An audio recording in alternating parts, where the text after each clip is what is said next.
আসসালামু আলাইকুম। Recipes by সাদিয়ার আজকের আয়োজনে আপনাদের সবাইকে স্বাগতম। নরসিংদীর বিখ্যাত এই নকশি পিঠার প্রেমে কিন্তু আমি অনেক দিন আগেই পড়েছিলাম।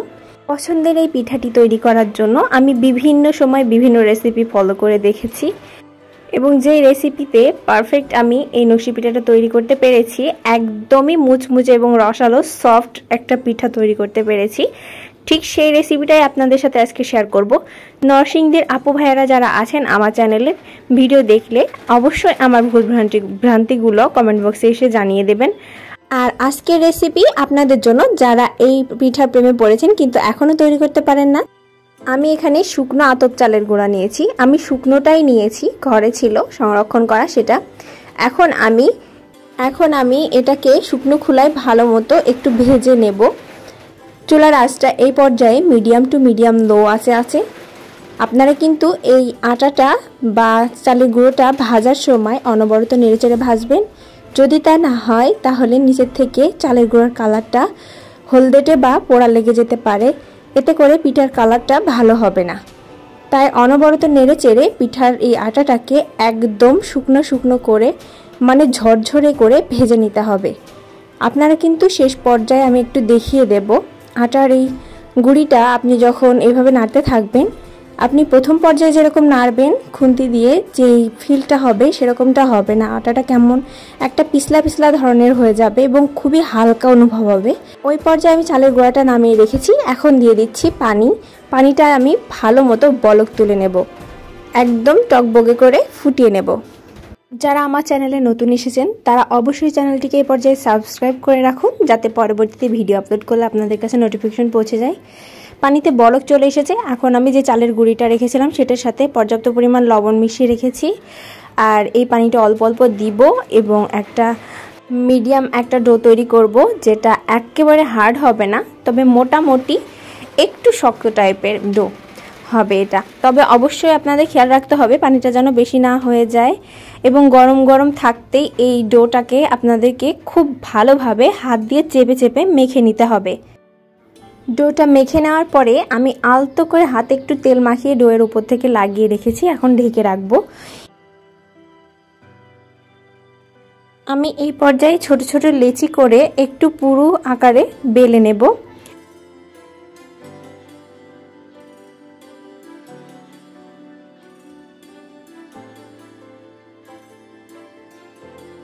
এটা নকশা তোলার আগে আমি পিঁড়িতে বেলার সময় একটু ঘষে নিচ্ছি, যাতে করে এই লেটা দিয়ে যে ছোট্ট আকারে রুটিটা তৈরি হবে সেই রুটির চারি সাইডটা যেন কোনোভাবেই ফেটে বা ভেঙে না যায়।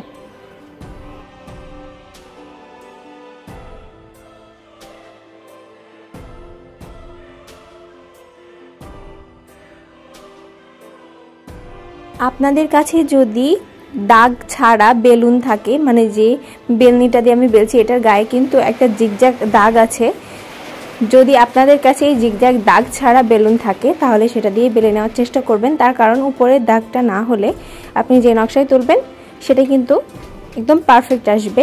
তো আমি দেখুন আমার হাতের কাছে যা ছিল সেগুলো দিয়েই নকশা তোলার চেষ্টা করব। এখানে রুটির কাইটার উপরে আমি হাতে তেল মেখে নিয়েছি এবং সেই তেলটা রুটির উপর ভালো মতো স্প্রেড করে দিচ্ছি। আর এখানে ওষুধের একটা কাপ নিয়ে নিয়েছি আমি রাউন্ডটা আঁকার জন্য। তো রাউন্ডটা এঁকে নিচ্ছি। এখন একটা টুথপিক দিয়ে আমি দেখুন আমি কিভাবে বোঝাবো জানি না, একটু দেখে চেষ্টা করুন বোঝার। এটা আস্তে ধীরে করার চেষ্টা করবেন, দেখবেন আস্তে আস্তে আপনার ডিজাইনটা খুব সুন্দরভাবে উঠবে। প্রথম দিকে একটু সবারই খারাপ হবে, তো 1-2 বার চেষ্টা করার পরে ইনশাল্লাহ ভালো হবে। আপনাদের হাতের কাছে যদি খেজুর কাটা বা অন্যান্য কোনো সাস না থাকে তাহলে কিন্তু আপনারা একটা টুথপিক এবং মশার কয়েলের যে স্টান থাকে এই স্টান দিয়েই অনেক রকম ডিজাইন করে নিতে পারবেন। তো আমি এই দুইটা জিনিস ব্যবহার করেই কিন্তু ডিজাইনগুলো তুলেছি। আশা করব ভিডিওটি আপনাদের জন্য অনেক উপকারে আসবে, তাই ভিডিওটি করা। যারা এই পিঠা তৈরি করতে অনেক ঝামেলা মনে করেন তাদের জন্য একটু সাহস যোগান দেওয়া আর কি। আশা করব আজকের ভিডিও দেখার পরে আপনারা যারা এখনও বানাবেন বলেও বানাতে পারেননি তারাও সাহস করে এটা তৈরি করে নিতে পারবেন। আর যদি আপনারা চান তাহলে পরবর্তীতে এই পিঠার সমস্ত কিছু মানে তৈরি করা থেকে শুরু করে গুড়ের শিরা দেওয়া পর্যন্ত আমি পুরো লং ভিডিওটাই নিয়ে আসব। তার জন্য অবশ্যই আপনাদেরকে আমার ভিডিওর নিচে কমেন্ট করতে হবে। ভাজার জন্য ছোট্ট একটা টিপস দিয়ে রাখি, এই পিঠাটা কিন্তু একটু জোরে আছে, তেলটা ভালো মতো গরম করে প্রথম দিকে পিঠাটা দেওয়ার পরে পিঠাটা ফুলে উঠলে চুলার আঁচটা কমিয়ে একটু সাদাটে রেখে শক্ত হয়ে গেলে পিঠাটা তারপরে তুলে নিতে হবে এবং পরবর্তী দিন আবার কিন্তু আপনি এই পিঠাটা ভেজে নেবেন। তারপর এটাকে এয়ারটাইট বক্সে সংরক্ষণ করবেন গুঁড়ে দেওয়ার আগে। এবার সম্পূর্ণভাবে সুন্দর কালার এনে পিঠাটাকে ভেজে ফেলবেন।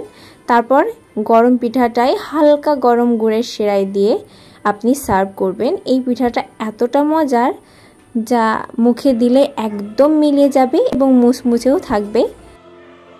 পিঠাটার নকশা তুলতে যদি আপনাদের একটু কুড়েমি বা একটু আলসেমি লাগে বা নকশা ভালো মতো তুলতে না পারেন, তাহলে কিন্তু পরিষ্কার একটা চিরুনি দিয়ে দারুণ দারুণ সুন্দর সব ডিজাইন করে নিতে পারেন।